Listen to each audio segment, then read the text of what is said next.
2, 3. Good morning, Saraland. As you can see, we're in the Delta today. You can find out why later.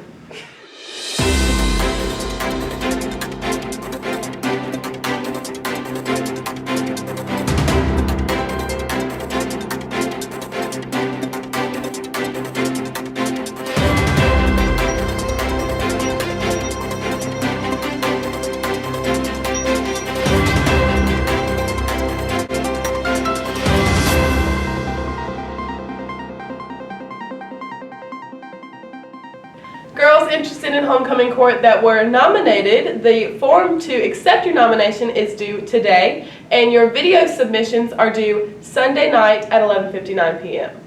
Azalea Trail school interviews are next Thursday after school. Good luck to all 11th grade girls participating. Today we have a 9/11 story from your teachers with Armani, Club updates with Chelsea, sports with Emily, and the reel with Kendon.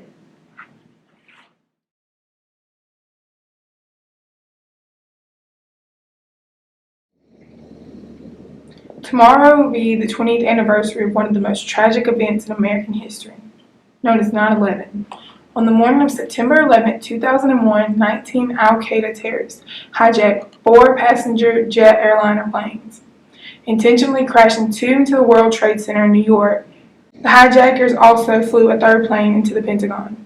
The 4th plane, according to History.com, the passengers tried to regain control but failed and crashed into a field near Shanksville, Pennsylvania. Today, we remember the lives taken and extend comfort to their families. Saraland High School stands in solidarity with America. Good morning, Spartans, and welcome back to this week's FYI segment with Armani. We'll be asking teachers where they were when 9/11 happened and where they heard from. Yeah, when 9/11 happened, me and some of the other police officers were duck hunting over in the Mobile Delta, and how we was notified about the incident, that we was paged by our chief of police and said, hey, there was an accident where a plane flew into one of the trade centers. And a few minutes later on that morning, he sent another text saying, no, it's going to be a terrorist attack, that where another plane flew into the other trade center building, that for us to report back to the police station. And from there, everybody knows what happened from there. Okay, so on September 11th, I was at the University of South Alabama in the Kappa Delta House. I had just come down to the chapter room, and I was sitting down to do some studying, and we had the news on, and that is when we saw the airplane crash into the building. And even to this day, I still get chills just thinking about it, because we weren't even sure it was real. It was so unbelievable, and all of us were in shock. And I just remember my sorority sisters and I, we became very emotional. We were very upset. We were worried. We were calling our parents. I had friends that were calling family members. A couple of girls had family members that were in New York at the time. So to this day, I will never forget that moment. And even though classes were canceled that day, one professor that I had, he was my international relations professor. His name was Dr. Hussein. And he was so brave because he decided not to cancel class. And I attended class that day because I really wanted to have a place to go to where we could talk and really just try to sort our feelings out and emotions over what had happened and why it had to happen. So I remember his attitude of just humbleness, and also the courage that he had, because it was not easy for him having the last name Hussein, and reminding us that just because his last name was Hussein, he was not part of that regime. So I will just never forget that day, and may we always remember all of those people who have fallen. So on 9/11, I was in the 5th grade, and I just remember my teacher just bawling, crying out of nowhere, and turned on the TV, and I had no idea what the Twin Towers were, but I just remember being a really big deal. And then I got home, and my parents kind of explained to me what happened, and my mom's flight got canceled and all that. So that's really all I remember from it, because I was so little. But that was kind of my experience with the whole 9/11. On the morning of September 11th, 2001, I was at home on maternity leave, and I had just had my 2-week-old baby, Jay. And that morning, my sister called me and she said, "You need to turn on the TV." And I turned the TV on and watched as the terrible events of that day unfolded before my very eyes in New York. I absolutely could not believe it. And I remember all day long just thinking about all the children that had no idea where their parents were. And then that night when I fell asleep, I just remember crying, thinking there are children again who are going to sleep tonight who have no idea where their parents are. And how did that day change me? That day changed me to let me realize that our freedom is not free. We should never take our freedom for granted. And I was so thankful for those first responders who went up those stairs, those flights of stairs, to help rescue the victims of 9/11.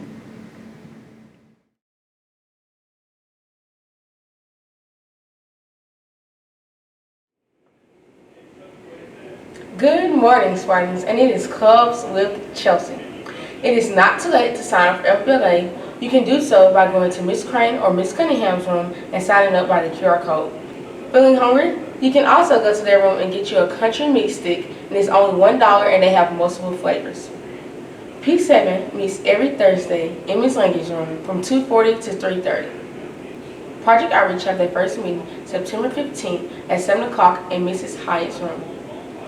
As you know, this week is our first home game, and the theme is duck calls and overalls. Also, the person who is the most decked out in duck calls and overalls will receive Spearhead of the Week. So come on out, bring your noise makers and your shakers. And always remember, go Spartans. Got it! Yes! Touchdown, Saraland! Week 3 of the high school football season region play gets underway tonight here on Friday night. Saraland and McGill matching up. Jim Cross. Wants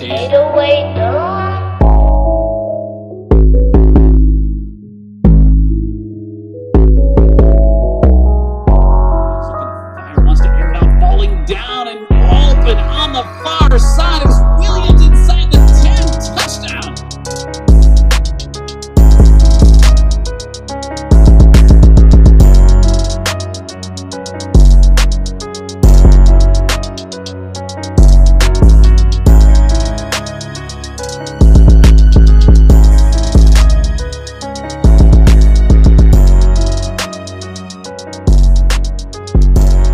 Rolls out, pressure, still on his feet, pressure coming to the backside as well, looks, and he's hit and dropped on the final play of the game. Trayvon McAlpine seals the Saraland victory. Quack, quack, quack, quack, quack, quack. We're the SHS Spearhead leaders. And we want to congratulate Gavin Schmitz for being the first Spearhead of the Week. Tonight is our very first home game, and we're playing against Baldwin County High School. Our theme is duck calls and overalls. You better have your camo and overalls on. Be there or be squared. Good morning, Spartans, and welcome back to Football Friday. This week is our first home game, and the theme is duck calls and overalls. So come out and support our football team as we take on BCHS at 7 p.m. Our JV team takes on BCHS on September the 13th at 6 o'clock. Our fishing team has their second tournament at the Tensas River Delta this weekend. The swim team has their first meet on September 18th at the Chickasaw Pool at 9 a.m. The varsity volleyball team has a tournament this weekend at Baldwin County, and the freshman team has one at Gulf Shores. Check their Instagram pages for times. This Tuesday, the freshman team plays UMS at 4 o'clock here at home, and the JV and varsity teams play at St. Paul's at 4:30 and 5:30. Come out and support our ladies. Check out the Spartan table for interviews with marching band and dance team. That's all this week, Spartans. Have a great weekend. Thank you for joining us on this week's episode of SNL. We hope you have a great day, Saraland. And as always, go Spartans!